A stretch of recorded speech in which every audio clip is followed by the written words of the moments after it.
Hello everyone, welcome to Flavor of Home Diaries. It's a weekend. Saturday afternoon எனக்கு கொஞ்சம் courier பண்ணுற work இருந்தது and it was cloudy too. So இதான் என்னோடய outfit.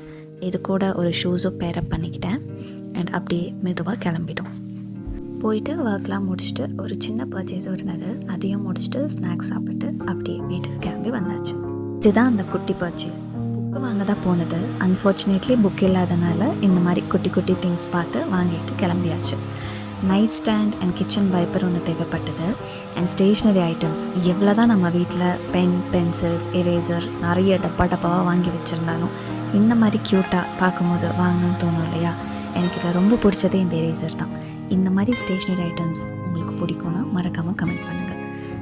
And evening ஸ்நாக்ஸ்க்கு without oven homemade cheese egg sandwich அக்கா செஞ்சு கொடுத்தாங்க.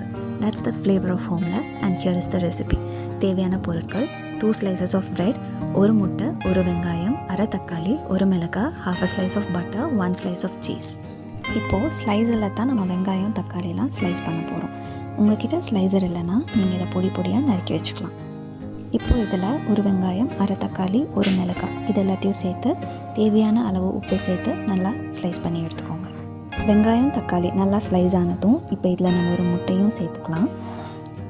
ஸ்லைசர் இல்லைன்னா நறுக்கி வச்சுருக்க வெங்காயம் தக்காளி கூட 1 முட்டையும் சேர்த்து நல்லா பீட் பண்ணி எடுத்துக்கோங்க. இப்போது 2 slices ஆஃப் ப்ரெட்டில் இந்த மாதிரி பட்டரை நல்லா ஸ்ப்ரெட் பண்ணி விட்டுக்கோங்க.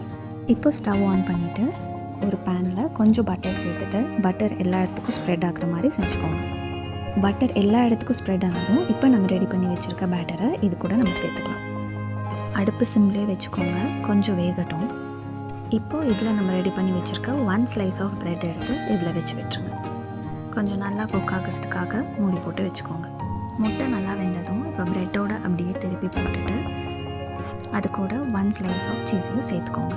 இப்போ சீஸ் நல்லா மெல்ட் ஆகிறதுக்காக நம்ம மூடி போட்டு வச்சுக்கலாம். இப்போ மூடி எடுத்து பார்த்தீங்கன்னா சீஸ் மெல்ட் ஆகிருக்கா இல்லையா உங்களுக்கே தெரியும்.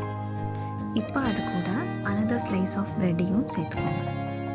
பட்டர் நல்லா மெல்ட் ஆனதும் இந்த மாதிரி 4 sides-லேயும் நல்லா இந்த மாதிரி செஞ்சுக்கோங்க. ஸோ தட் சீஸ் எல்லா சைட்லையுமே ஸ்ப்ரெட் ஆகும்.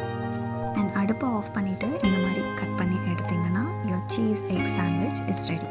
இந்த மாதிரி ஃப்ளேவர்ஃபுல்லான வீடியோஸை பார்க்க லைக் பண்ணுங்கள், ஷேர் பண்ணுங்கள், கமெண்ட் பண்ணுங்கள். மறக்காமல் சேனலை சப்ஸ்கிரைப் பண்ணி வச்சுக்கோங்க. தேங்க்யூ.